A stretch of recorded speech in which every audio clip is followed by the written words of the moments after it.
So, apparently, if you're passionate about your favorite player, if you actually care about wins and losses, if you dare to criticize a coach or suggest changes to improve your team, well, congratulations! According to some in the media, you're now part of the dark side of sports fandom. Yeah, you heard that right.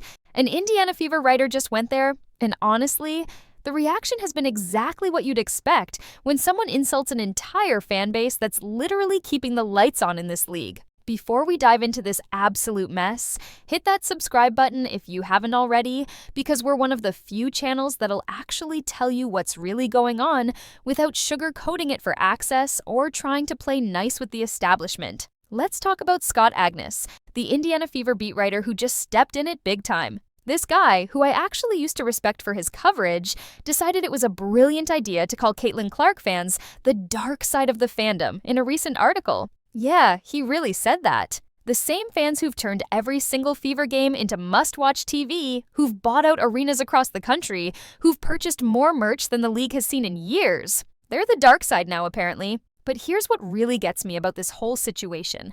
This isn't just some random blogger throwing shade from his mom's basement. This is a guy who's close to the team, someone who has access to the locker room, the front office, the whole 9 yards. And that's what makes this so concerning. Because now I'm sitting here wondering, is this just Scott's opinion, or is he hearing this kind of talk from inside the organization? Think about it for a second. Beat writers don't usually go rogue like this unless they're hearing something, unless there's a narrative being pushed behind closed doors. And if the Indiana Fever organization is sitting around complaining about their most passionate fans being too dark or too toxic, then they're about to fumble the biggest opportunity in franchise history. Let me break this down for you. Because apparently, some people need a reality check.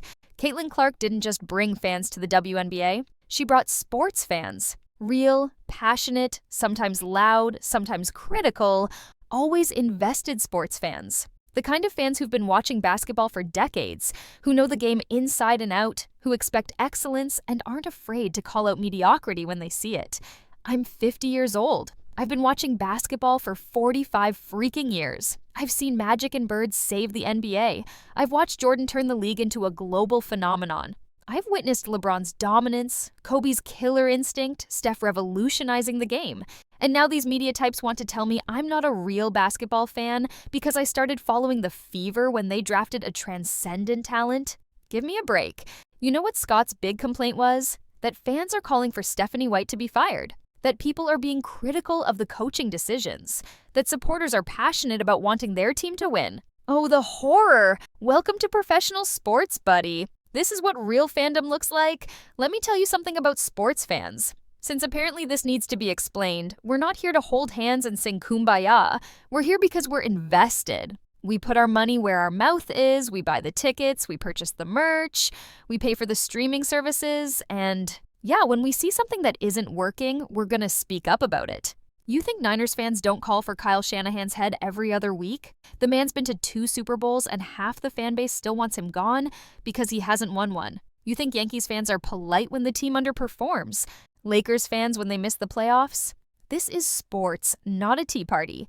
But apparently in the WNBA, having opinions about coaching decisions makes you part of the dark side.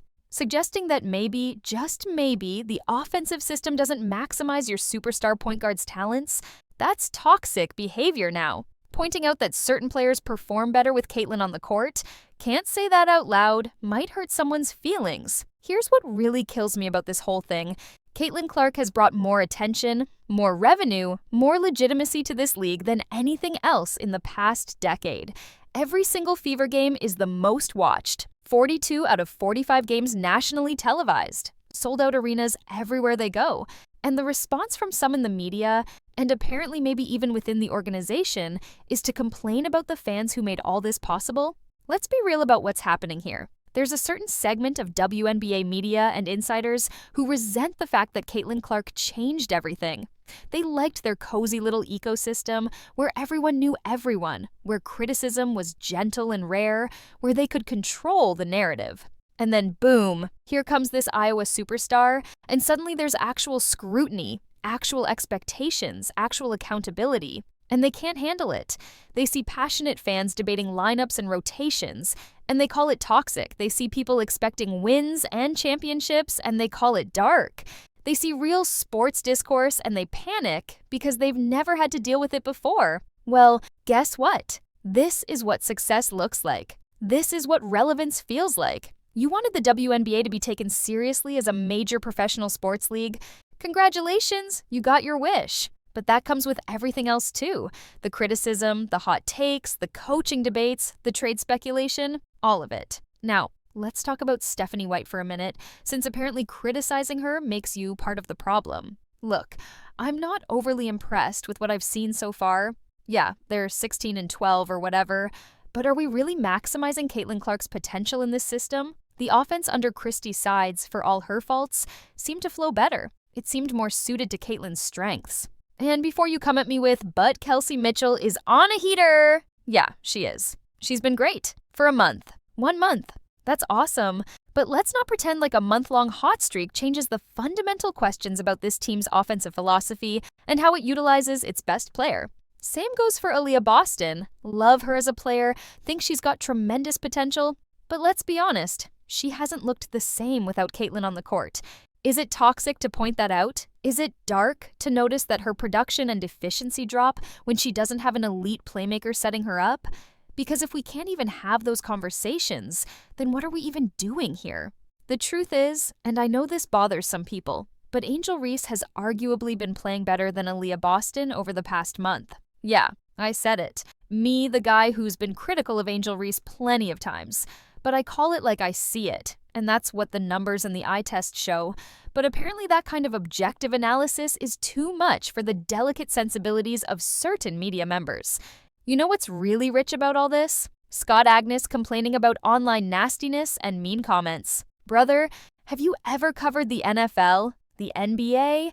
Try being a beat writer for the Cowboys or the Knicks and see what real nastiness looks like. WNBA fans, even at their most critical, are downright cordial compared to what reporters deal with in other leagues. But that's the thing. They weren't prepared for this. They weren't ready for actual passionate fandom. They got so used to the small, polite crowds and the friendly social media interactions that when real sports fans showed up, they didn't know how to handle it. And now I'm genuinely worried about what this means for the Fever going forward. Because if Scott Agness is calling fans dark and toxic, and he's as connected to the organization as he appears to be, what does that say about how the front office views this whole situation? Are they sitting in their offices complaining about the mean tweets? Are they bothered that fans have expectations? Because if they are, they're about to blow the greatest opportunity in franchise history. They've got America's newest sports darling, a player who transcends the game, someone who can turn the Indiana Fever into America's team. But only if they don't fumble it. Only if they embrace what comes with that level of stardom and attention. You want to know what the dark side really is? It's not passionate fans calling for coaching changes. It's not people expecting excellence. The dark side is taking your fan base for granted. It's insulting the very people who've invested their time, money, and emotion into your success. It's being more concerned with hurt feelings than winning championships. Let me paint you a picture of what happens if the Fever keep this up. Those sellout crowds, they start staying home. That merchandise flying off the shelves, it stops moving. Those record TV ratings, they crater. Because Caitlin Clark fans, and yes, they are basketball fans, despite what the gatekeepers want you to believe, they have options. They can follow her wherever she goes. And trust me, there are plenty of other franchises that would kill to have what Indiana has right now. You think the Golden State Valkyries wouldn't love to build around Caitlin Clark? You think Los Angeles wouldn't embrace her with open arms? Hell, any team in this league would clear cap space in a heartbeat to make room for her. But the Fever have her now. They have the chance to build something special, to create a dynasty, to be the face of women's professional basketball for the next decade. All they have to do is not screw it up. All they have to do is embrace the passion, accept the scrutiny that comes with relevance, and focus on winning. Instead, we've got media members calling fans the dark side. We've got questions about whether the organization really understands what they have. We've got this weird tension between the old guard and the new reality of what the WNBA has become. Here's my message to Scott Agness and anyone else who thinks Caitlin Clark fans are the problem. You should be thanking your lucky stars these fans showed up. You should be grateful that people care enough to debate coaching decisions and roster moves. You should appreciate that the WNBA finally has the kind of passionate discourse that every other major sports league takes for granted. Because the alternative is what you had before: small crowds, limited media coverage, and a league struggling for relevance. Is that really what you want to go back to? Is that really preferable to dealing with some critical tweets and heated message board debates? The bottom line is this: Caitlin Clark brought sports fans to the WNBA. Real sports fans with real expectations and real opinions. If you can't handle that, if you think that makes us the dark side, then you're in the wrong business. Because this is what professional sports looks like. This is what success feels like. This is what you claimed you wanted all along. So to the Indiana Fever organization, here's some free advice. Embrace it. Lean into it. Understand that those critical fans are your most passionate supporters. They're not the dark side. They're the reason you're relevant. They're the reason your games matter. They're the reason the sports world is paying attention. Don't fumble this opportunity. Don't alienate the fan base that's given you everything. Don't let media members insult the very people who've transformed your franchise.